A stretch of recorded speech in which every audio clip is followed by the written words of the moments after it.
Assalamualaikum warahmatullahi wabarakatuh. Pada kali ini, saya akan menjelaskan mengenai analisis karbohidrat. Apa saja? Karbohidrat, masih ingat tentang karbohidrat? Kalau terlupa, silakan disimak video tentang karbohidrat ya. Analisa karbohidrat itu sendiri ada dua hal. Yang pertama, analisa secara kualitatif, kemudian analisa kuantitatif. Berdasarkan caranya, ada secara fisik, jadi kita menggunakan bantuan instrumen, misalkan refraktometer, polarimeter, hidrometer. Kemudian secara kimiawi, artinya kita menggunakan reaksi kimia, misal untuk uji Benedict, Fehling, Antron, dan lain-lainnya. Kalau menggunakan instrumen, ini kita menggunakan instrumen sebagai alat bantu untuk analisa. Misalnya di sini menggunakan spektrofotometer UV vis. Sedangkan analisa kualitatif itu sendiri bagaimana? Analisa kualitatif dari karbohidrat itu bertujuan untuk mengetahui keberadaan dan jenis karbohidrat dalam sampel yang diuji. Prinsip analisanya berdasarkan reaksi kimia yang terjadi antara sampel dengan reagen yang diberikan. Hasil uji kualitatif memberikan gambaran apa jenis karbohidrat yang terdapat pada sampel. Di sini kalau uji kualitatif hanya memerlukan jumlah sampel yang sedikit, reagennya sedikit juga, dan waktu yang dibutuhkan analisa sangat pendek sekali. Nah, berikut ini salah satu contoh uji kualitatif untuk karbohidrat. Yang pertama, ada uji molis. Uji molis itu digunakan untuk uji keberadaan karbohidrat secara umum pada sampel. Nah, sampel yang mengandung karbohidrat akan menghasilkan hasil uji yang positif. Reagen molis itu terdiri dari apa komposisinya? Yaitu dari senyawa alfa-naftol dalam etanol dan asam sulfat pekat. Jadi reaksinya dikerjakan dalam suasana asam. Untuk prinsip dasar ujinya, di mana di sini reaksi hidrolisa ikatan glikosidik pada karbohidrat oleh asam sulfat pekat akan menghasilkan monosakarida yang terhidrasi menjadi furfural dan derivatnya. Senyawa tersebut kemudian berkondensasi dengan alfa-naftol membentuk senyawa kompleks berwarna ungu. Hasil uji positif ditandai dengan munculnya cincin ungu di permukaan antara lapisan asam dengan lapisan sampel. Bagaimanakah cara pengerjaannya? Jadi di sini masukkan 1 mili sampel ke dalam tabung reaksi, tambahkan low-tetes reagen molis, dan tambahkan 1 mili asam sulfat pekat lewat dinding tabung. Dan amati hasilnya. Berikut ini adalah hasil dari uji molis. Jadi di sini jika ada cincin ungu antara lapisan sampel dengan lapisan asam, di situ menandakan sampel mengandung karbohidrat. Nah, ini adalah reaksi yang terjadi di mana di sini monosakarida, di sini saya mencontohkan adalah glukosa. Ketika bereaksi dengan asam, tambahkan asam, dia membentuk hidroksi furfural. Di mana senyawa furfural ini ketika bereaksi dengan alfa-naftol dalam suasana asam, dia membentuk senyawa kompleks berwarna ungu. Semua sampel yang mengandung karbohidrat pasti menghasilkan cincin berwarna ungu karena di sini glukosa mampu menjadi furfural. Next, ada uji Benedict. Apa itu uji Benedict? Uji Benedict digunakan untuk mengidentifikasi adanya gula pereduksi pada sampel. Untuk reagen Benedict itu sendiri, dia terdiri dari natrium sitrat dan natrium karbonat di dalam air hangat. Kemudian ditambahkan CuSO4 yang telah dilakukan dalam Aquades. Di sini ditambahkan larutan hingga 1 liter. Jadi area sini adalah CuSO4 dalam kondisi basah ya. Bagaimanakah prinsip dasar ujinya? Di mana ion Cu2+ akan tereduksi menjadi Cu+. Jadi ada reduksi bilangan oksidasi 2+ menjadi 1+ ya. Apabila bereaksi dengan atom karbon anomerik alias gugus karbonil yang berada dalam senyawa tersebut. Ya. Hasil uji positif itu sendiri dari uji Benedict ditandai dengan adanya endapan tembaga oksida yang berwarna jingga kecoklatan alias merah bata. Ini sama aja sebenarnya sih. Nah, ini kalau kita lihat dari reaksinya, jadi misalkan di sini ada senyawa karbonil, ada gugus CO karbonil sini ya. Ketika bereaksi dengan Cu2+ dalam suasana basah, di mana karbonil ini nanti akan mereduksi Cu2+ menjadi Cu+. Nah, adanya endapan Cu2O ini atau endapan kupri oksida ini, nah ini dia akan membentuk endapan berwarna merah bata. Nah, ini merah bata.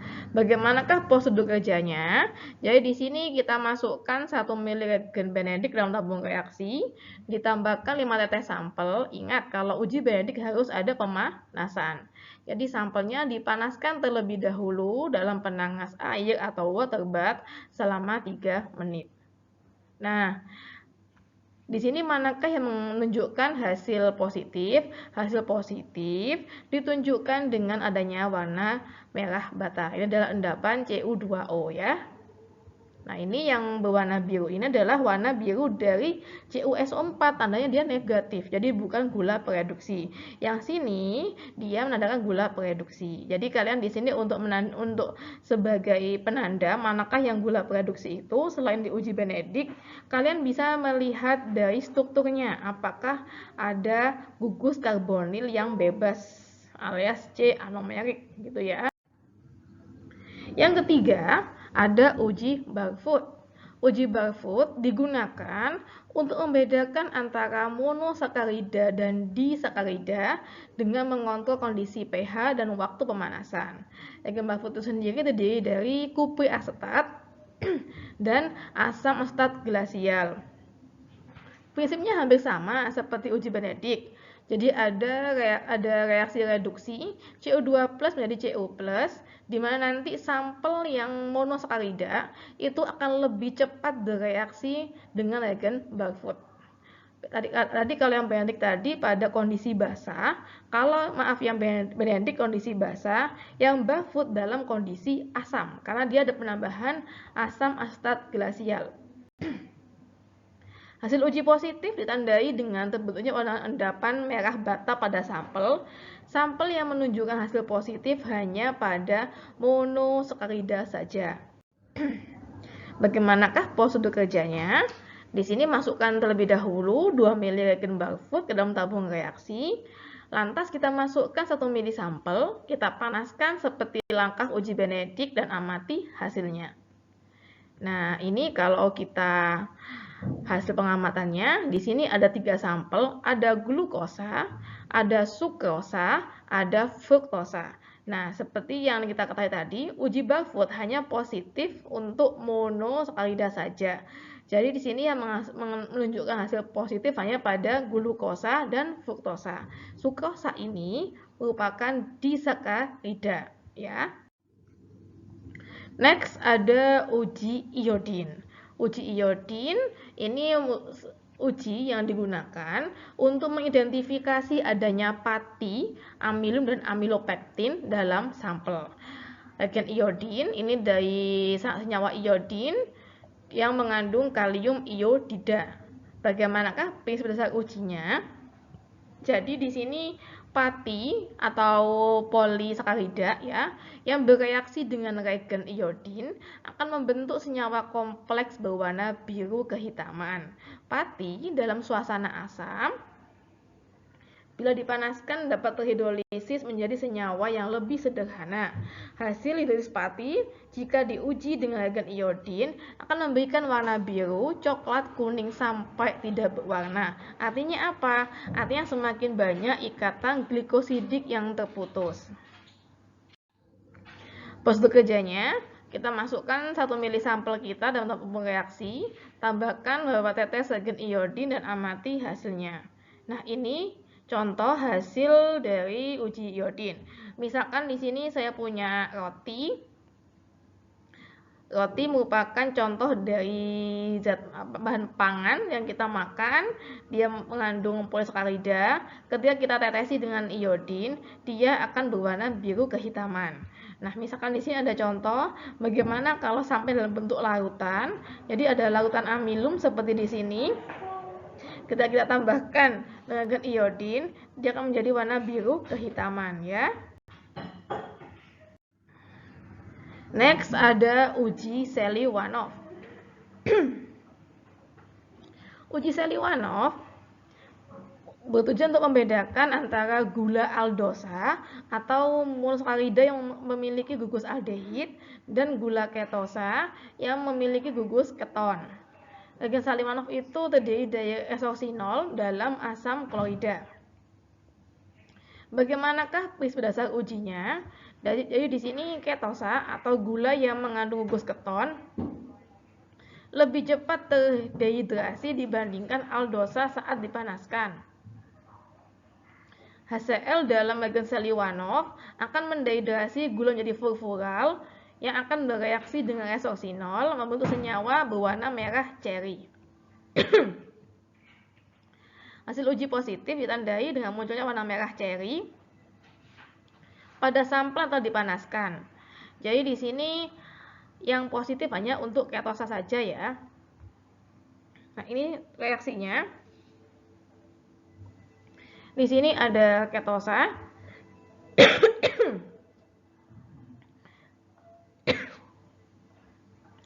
Dalam suasana asam, dia akan menjadi senyawa furfural. Dia menjadi senyawa furfural. Kemudian furfural ini akan bereaksi dengan esoksinol membentuk senyawa kompleks berwarna merah ceri. Prosedur kerjanya, jadi masukkan dulu reagen Seliwanov dalam tabung reaksi, tambahkan tetes sampel, kemudian kita kocok ya, dan dipanaskan selama 1 menit. Nah, ini contohnya. Jadi di sini perubahan warnanya seperti ini. Jadi misalkan ini sebelum dilakukan ditambahkan dengan gas Seliwanov. Jadi yang tetap warnanya ini negatif, yang beracun adalah yang positif alias gula ketosa. Kita lanjut ke analisa kuantitatif karbohidrat. Kalau tadi kan kita kualitatif hanya mengetahui ada atau tidaknya karbohidrat dalam sampel. Kalau ini kuantitatif, tujuannya apa? Untuk mengetahui jumlah atau kadar senyawa spesifik pada sampel yang dianalisa. Prinsip analisanya berdasarkan reaksi kimia yang terjadi antara sampel dengan reagen yang diberikan dan perhitungannya menganut prinsip stoikiometri. Hasil uji kuantitatif memberikan informasi kuantitas, konsentrasi, atau kadar senyawa dalam sampel. Di sini bedanya kalau yang kuali kan cepat, kalau yang kuanti ini lebih lama karena adanya pelakuan preparasi sampel terlebih dahulu. Nah, untuk uji ini, uji kualitatif, kita dibantu dengan alat bantu instrumen. Di sini saya mencontohkan analisa gula total dan gula reduksi. Jadi pertama sebelum dianalisa, sampel kita tuh harus melakukan preparasi terlebih dahulu. Misal di sini sampelnya merupakan sampel cair, jadi sampel itu harus jernih dan bebas dari pengotor. Pengotor dapat mengganggu analisa meliputi apa saja, ada protein itu nanti bisa memperkeruh larutan, ada fenol, dia nanti mengganggu analisa untuk gula pereduksi, ada furan dan turunannya sebagai produk karamelisasi dan reaksi Maillard. Jadi nanti akan terjadi reaksi karamelisasi, jadi warnanya agak kegelapan, jadi mengalami reaksi Maillard. Jika sampel keruh, harus dilakukan pengendapan terlebih dahulu. Gula yang terukur di sini adalah gula dan karbohidrat yang larut dalam air ya. Kemudian bagaimana kalau sampel padat? Sampel padat ini jadi kita harus mengekstrak gula tersebut. Jadi gulanya diekstrak dengan etanol 80% kondisi panas. Gula yang terukur adalah gula yang terlarut dalam etanol. Polisakarida dan protein bersifat tidak larut dalam etanol. Jadi di sini sebelum diekstraksi, sebaiknya sampel harus bebas lemak terlebih dahulu. Caranya bagaimana? Jadi perlu kita lakukan ekstraksi dengan pelarut non-polar. Nah, di sini ada analisa total gula dengan metode fenol. Di sini alat yang kita butuhkan untuk membantu kita adalah instrumen spektrofotometer visible. Bagaimanakah prinsip dasar ujinya? Jadi senyawa karbohidrat apabila direaksikan dengan fenol dan asam sulfat pekat akan menghasilkan senyawa kompleks berwarna jingga. Senyawa tersebut memiliki lambda max 490 nanometer. Apa aja yang dibutuhkan? Reagennya meliput apa saja? Ada fenol 5%, asam sulfat pekat, dan larutan glukosa sebagai standar kita. Nah, di sini bagaimana rumus perhitungannya? Gula total atau persen sama dengan G dikalikan faktor pengenceran dibagi dengan W kali 100%. G adalah konsentrasi gula dalam sampel, Fp adalah faktor pengenceran, dan W adalah massa sampel dalam gram ya. Nah, yang untuk G ini nanti kita akan memperolehnya berdasarkan dari kurva standar glukosa itu nanti. Nah, ini dibalik kurva glukosa. Nah, bagaimanakah pembuatan kurva standar glukosa ini? Jadi nanti kita itu membuat lautan induk glukosa dengan berbagai variasi konsentrasi ya. Kemudian kita ambil 1 ml lautan glukosa, dimasukkan ke tabung reaksi yang telah berisi setengah mili lautan fenol 5%, ditambahkan 2,5 mili asam sulfat pekat. Kemudian kita aduk dan kita biarkan untuk bereaksi selama 10 menit, lalu kita panaskan selama 15 menit. Setelah itu kita ukur absorbansinya pada panjang gelombang 490 nm. Buat kurva standarnya seperti pada percobaan sebelumnya. Kemudian kita tentukan persamaan regresi linearnya. Dari persamaan ini, kita akan mendapatkan persamaan kurva standar dari glukosa ini. Nah, nanti kita akan mengukur sampel kita. Pengukuran menggunakan spektrofotometri Vivis ini akan mendapatkan data absorbansi. Untuk mendapatkan data konsentrasi, kita harus menghitung terlebih dahulu. Bagaimana cara kerjanya? Jadi misalnya di sini kita menggunakan sampel berupa buah. Nah, kita haluskan terlebih dahulu, kemudian kita larutkan buahnya dengan aquades, kita saring, kita ambil 5 mili dari sari buah tersebut ya. Kemudian kita encerkan menjadi 100 mili. Setelah itu kita lipat 1 mili sari buah tersebut, kita masukkan ke tabung reaksi yang telah berisi fenol, asam sulfat, dan kita ukur absorbansinya. Nah, sekian dari saya mengenai analisa karbohidrat. Jika ada yang kurang dipahami, silakan ditanyakan. Assalamualaikum warahmatullahi wabarakatuh.